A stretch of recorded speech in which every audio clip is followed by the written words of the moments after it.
태극신검 이해를 시작하겠습니다. 3. 배치된 요소들의 공통적으로 양을 내재하고 있는 질을 도출한다 라는 문장을 살펴보겠습니다. 공통적인 양을 내재한 질들을 도출하여 그러한 질들을 형성하고 있는 진로를 간주할 경우에 다양한 관계들 및 연관성을 파악할 수 있습니다. 공통적인 부분을 양적으로 파악하면 다양한 관계들 및 연관성을 알 수 있다 이 말이죠. 또한 그러한 관조적 활동에 의한 분류를 통해 배치된 구성 요소들의 간직된 양적 요소를 구체적인 수로 표시함으로써 구성 요소들의 비중을 구체적으로 알 수 있게 됩니다. 구성 요소들이 양적으로 표시되면 중요한 요소와 중요하지 않은 요소를 알 수 있겠죠. 그래요. 비중을 통해서 안다는 거죠. 또한 과거의 자료와 비교해 봄으로써 비중의 확대 및 축소, 즉 비중의 변화를 구체적으로 알 수 있게 됩니다. 그래요.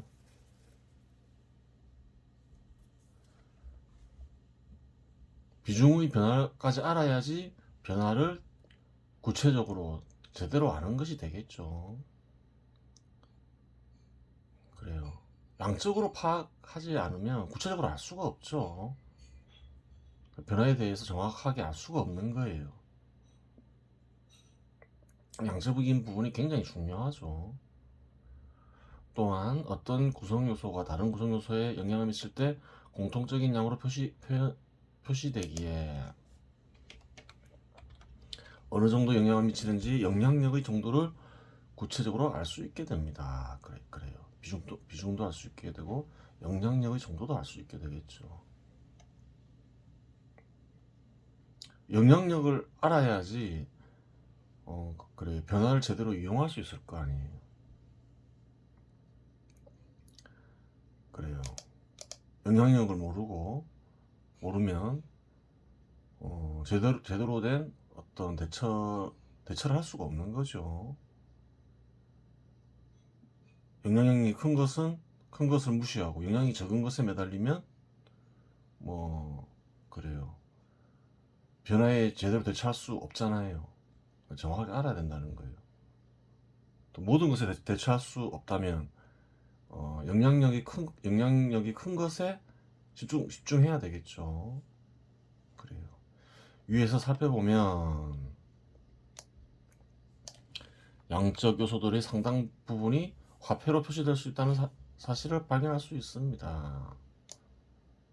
그래요. 화폐로 표시되면 그래 분석이 편해지죠.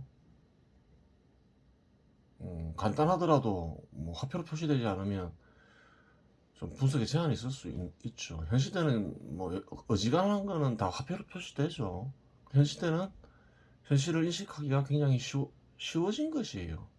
물론 과거보다는 사회구조가 복잡해졌지만 그 일장일단이 있는 거예요. 우선 시장들의 거래 금액들은 모두 화폐로 표시할 수 있습니다. 그렇죠. 거래 금액은 다 화폐로 표시할 수 있죠.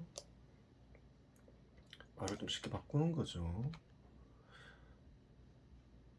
따라서 경제 영역에서의 특정한 종류로 분류되는 시장이 지닌 비중을 파악할 수 있게 됩니다. 그렇죠.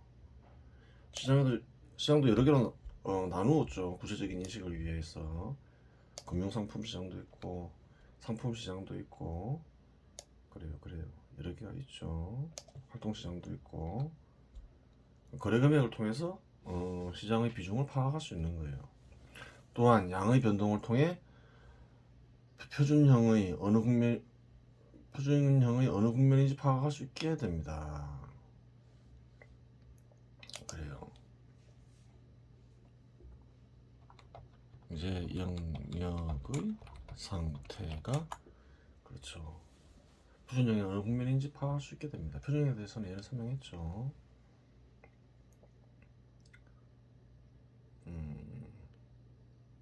또한 과거의 선천팔기와 비교함으로써 전체 시장의 장기적 변화 방향도 살필 수 있게 됩니다. 표준형을 만들고 장기적으로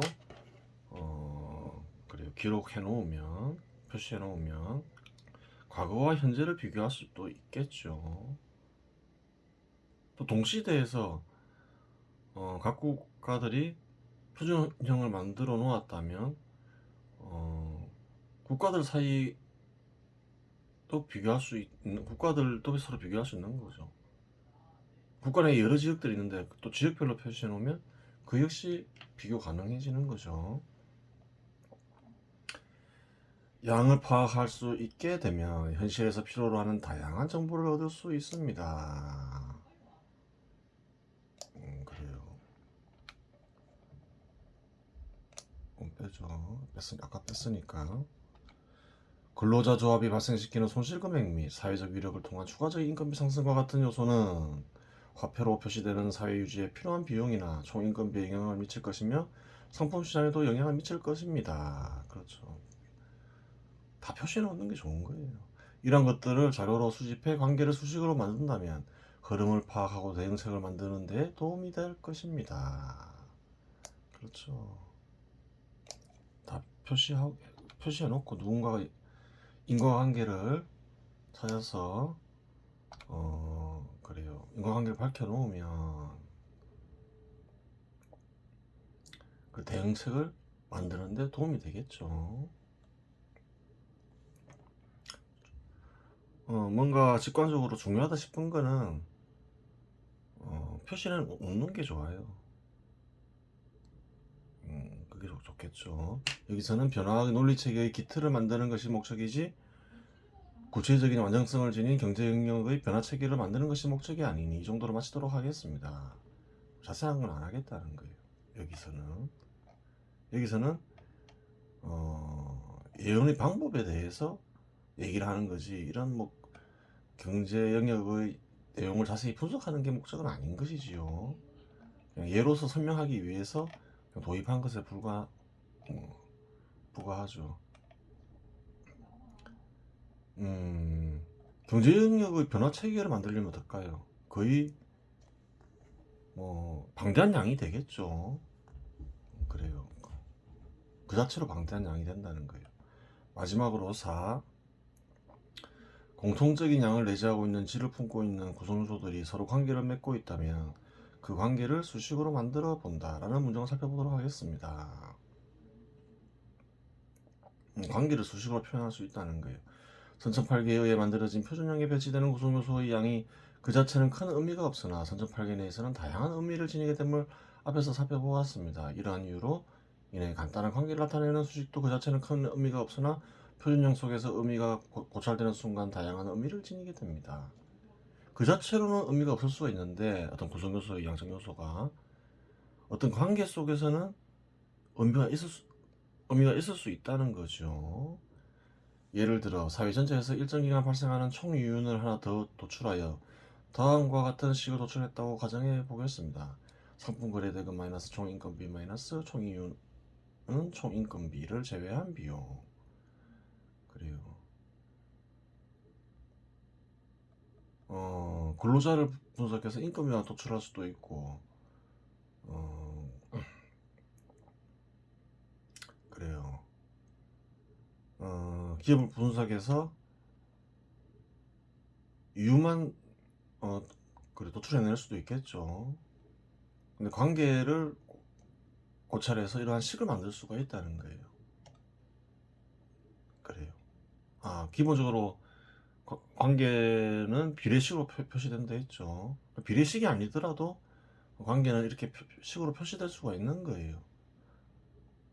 뭐 인과관계만 있으면 그래요. 이 식 자체는 그 자체로는 큰 의미가 없어 보이지만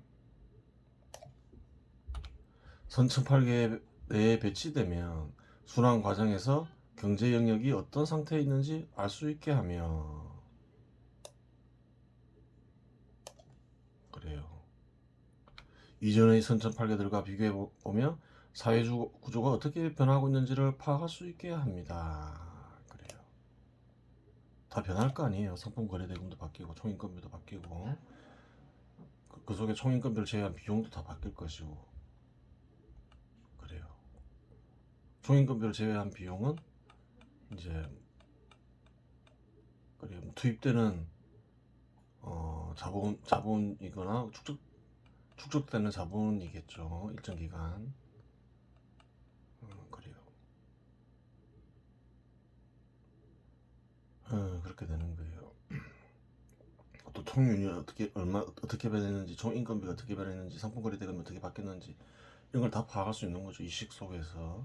그러면 사회 구조의 변동을 알 수 있다는 거예요.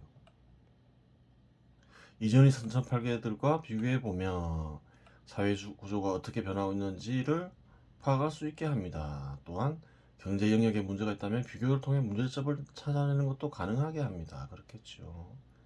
일단 간단한 예를 통해 예언법 사이에서 다루어야 할 부분을 다루었습니다. 핵심은 변화의 질을 나타내는 선천팔계가 배치되는 구성요소를 매개로 변화의 양을 연구하는 수학과 결합함으로써 변화의 체계적인 연구가 가능해졌다는 사실입니다. 그래요. 수학이 결합되지 않은 변화 탐구는 제대로 된 변화 탐구가 아니다.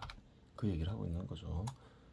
관계도 제대로 파악할 수 없고 영향력도 파악할 수 없고 비중도 알 수 없고 알 수 있는 게 별로 없다는 거예요. 수학이 결합하지 않으면. 그래요. 예언법 4까지 다루었는데 그래요. 예언법에는 마음 자세와 방법을 다루죠. 어느 게 중요할까요? 마음 자세가 중요하겠죠. 방법이라는 거는 뭐 간단히 언급하겠지만 태극신검에서 누구나 시간을 투자하고 노력하면 이해할 수 있죠. 그렇게 양이 많은 것도 아니고 스스로 더 깊이 연구해 볼 수도 있겠죠.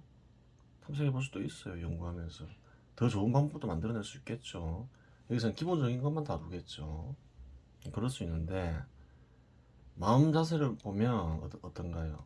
일단 자비와 사랑이 마음에 깃들어야 되죠. 자비와 사랑으로 가득하다 해서 예언을 할 수 있는 게 아니죠. 섭리를 존중해야 되죠. 언급 안 했는데 섭리를 존중하는 동시에 뭘 존중해야 되나요? 섭리를 있게 하는 존재를 존중해야 되는 거죠. 왜 그런가요? 예언은 누가 할까요? 물론 예언은 이제 예언하는 이가 하는 것이긴 하는데 예언하는 그게 전부가 아니겠죠. 예전에 설명했죠. 어,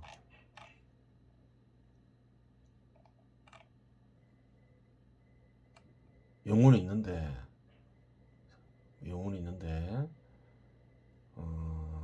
억지스러움을 내려놓으면 그래요. 절대 자기 생각이 드러날 수 있다. 거기에는 예언 또한 포함되겠지요. 그래요. 누구 하나요? 누구 할까요? 한번 생각을 해보세요. 섭리만 존중한다고 되는 게 아니에요. 섭리를 있게 하는 존재를 존중해야 되겠죠. 경외심을 가지고. 그래요. 이 두 가지가 제일 큰 핵심이겠죠. 근데 그것만 또 가지고도 안 된다는 거예요. 제대로 된 예언을 하기 위해서는 과학적인 자세가 필요하고 예언법 3에서 언급했죠. 예언법 4에서 보면 뭔가요? 변화의 질적 탐구와 양적 탐구 모두를 존중하고 연구를 해야 된다. 존중해야 된다. 그래요. 지금 4개만 언급했지만 이러한 성품을 가지기가 참으로 어려운 거예요. 쉽다고 볼 수는 없죠. 물론 불가능한 건 아니에요. 수많은 종교인이나 철학자들 중에서는 다양한 요구를 하는 이들이 많잖아요. 살생을 하지 마라, 섹스를 하지 마라, 육식을 하지 마라 등등. 뭐 그런 거에 비하면 어렵진 않죠. 어렵진 않은데 어렵지 않은 것처럼 보일 뿐이에요. 이러한 마음 자세를 갖추기 위해서는 역시 마음을 갈고 닦아야 되는 거예요. 그래요. 이러한 마음 자세를 또 갖추는 동시에 또 방법도 어느 정도는 익혀야 되는 거죠. 방법은 얘기했지만 그래요. 어떤가요? 간단한 방법은 한 달 이내에 익힐 수 있겠죠. 간단한 방법만 익혀도 돼요. 좀 깊이 연구하려면 연구해도 뭐 그렇게 긴 시간이 필요한 건 아니라는 거예요. 긴 시간과 노력을 필요로 하는 건 아니라는 거예요. 이러한 마음 자세를 갖추기가 어렵겠죠. 이러한 마음 자세를 갖추더라도 계속 유지하려면 계속 마음을 갈고 닦아야 될 거 아니에요. 그래요. 그래서 쉬운 것은 아니다. 하지만 그래서 제대로 된 예언가가 흔치 않을 수가 있다는 거예요. 알게 모르게 어렵다는 거예요. 누구나 될 수는 있지만 누구나 예언가가 될 수 있는 인간이라면 누구나 예언가가 될 수 있는 자질은 가지고 있죠. 방법도 뭐 그렇게 어려운 것도 아니고 시간과 노력을 투입하면 한 달이든 한 달이건 1년이건 다 익힐 수 있는 거죠. 하지만 이러한 마음 자세를 갖추기가 어렵다는 거예요. 그래요.